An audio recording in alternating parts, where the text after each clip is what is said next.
Hey everybody, I'm Dave with Growing the Home Garden. Today I'm out in my garden and I'm taking a look at our squash plants, which, if you look right there, do not look so good. In fact, they look terrible. They are severely wilted plants right now.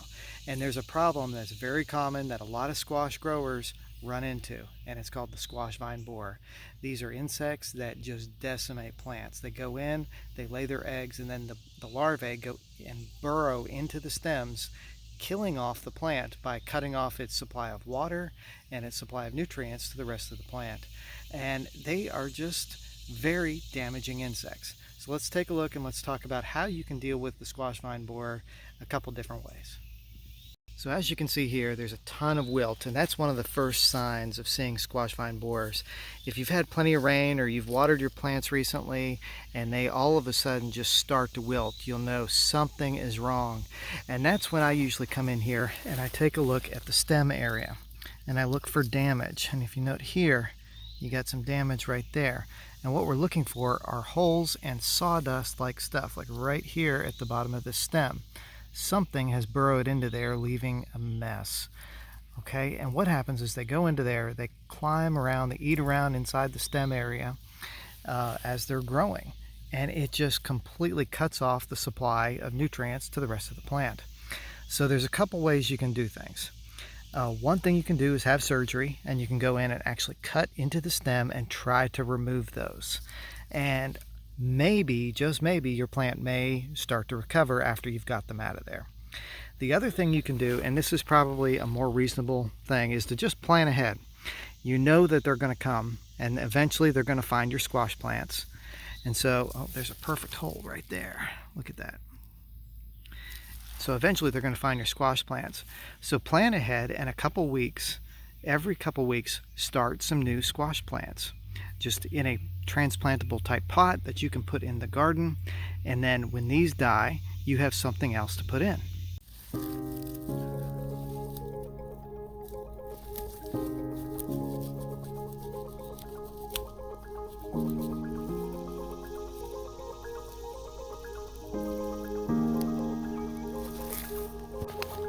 Okay, so here I've gone in, I've actually cut in to my squash plant so you could see what it is. There were at least 3 of these creatures in there. See, it's kind of a little white larvae.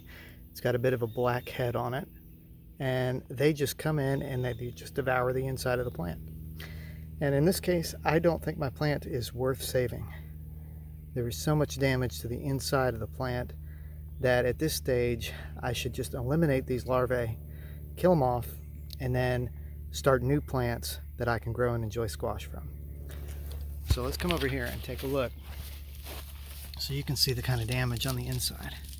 Look at what they've done. It's kind of turned it to a mush on the inside. There's another one right there. See that little black head?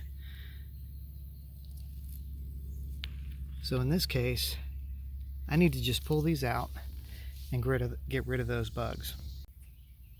So one thing you can do to try to prevent these is to use BT, which is a bacteria that you can spray on here. And what ends up happening is it kills the larvae from the inside.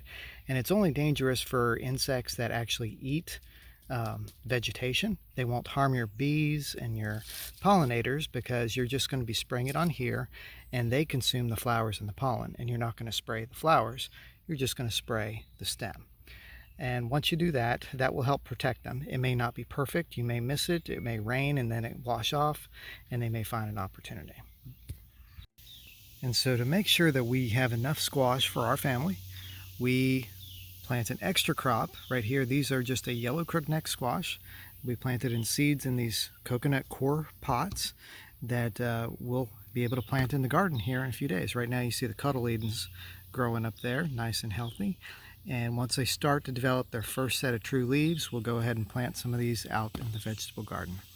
And that's really the only way I've found in order to offset the issues caused by the squash vine borer, because they're here and they're very hard to deal with.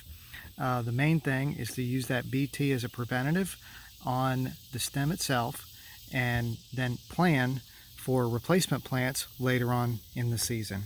And squash grows very fast, so these should grow into nice plants here very quickly. So guys, I hope that was helpful in talking about the squash vine borer a little bit. There might be some other ways to deal with it. You know, the surgery option, if you catch them early enough and can remove them before they've grown too far into your plant, you may be able to save a plant.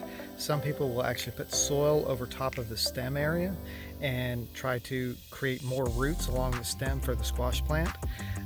Some people have wrapped them in foil. I've not done that, found it to be successful, so I think there could be some heat issues too, especially when we have summers where we're going to hit 100 degrees today. So anyway, I'm Dave from Grown Home Garden. Thanks for watching. Please hit the like button and subscribe if you found this helpful. We'll talk to you later.